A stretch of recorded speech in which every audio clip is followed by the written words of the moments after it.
The ICEVI, the Nippon Foundation Mathematics Package for Teachers video series, Abacus as a Mathematical Tool. Title of the video, Exemption to the Assumed Quotient Rule. Example, 219 divided by 20. Let us take the example 219 divided by 20. Let us set the dividend 219 on the right side of the abacus.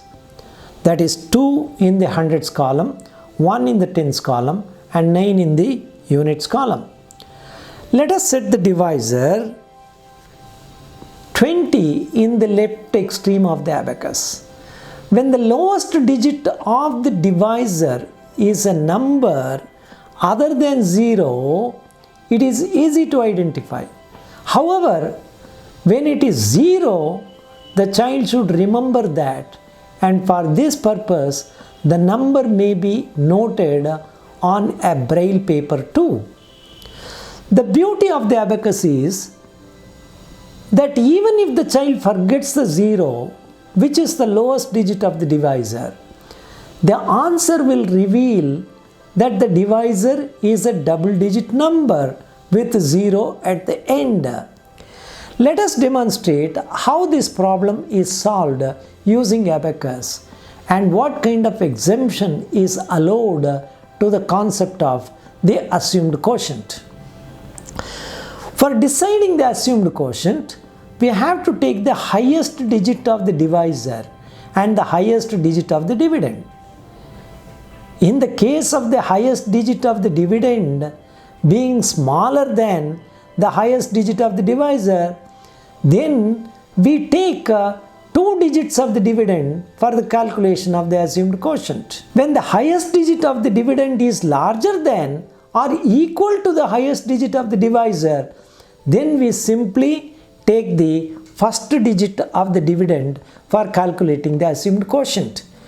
In this example, both the highest digits of the divisor and dividend are the same, and that means the division of the dividend by the divisor gives a value 1.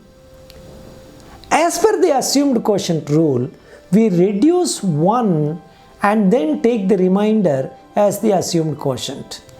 In this case, it is not possible, as a reduction of 1 will give a value 0. In such cases, the minimum number, which is 1, should be treated as the assumed quotient. Therefore, the exemption that is applicable is when the division of the highest digit of the dividend and the highest digit of the divisor gives a value 1. By applying this rule, our assumed quotient in this problem is 1, and let us see what happens when we proceed with this problem. As the number 2 of the divisor is equal to the highest digit of the dividend, we have to skip a column to the left of the dividend to set the quotient. Therefore, set the quotient 1 in the 10,000s column. Now, let us multiply 20 with 1, that is 1 and 2 are multiplied first, and the result 2 should be subtracted from the dividend. 1 multiplied by 0, which is equal to 0, and this does not have an impact on the rest of the dividend. The problem is over now, and let us check the results. As 20 is a double-digit number, the remainder may be a double-digit number also, and therefore the extreme 2 digits on the right side of the abacus are meant for the remainder. The column which is to the left of the remainder is a separating column, and the rest to its left represent the quotient. In this problem, there are 2 empty columns to the right of 1, the quotient. The hundreds column is serving as the separator and therefore the empty column to the left is part of the quotient.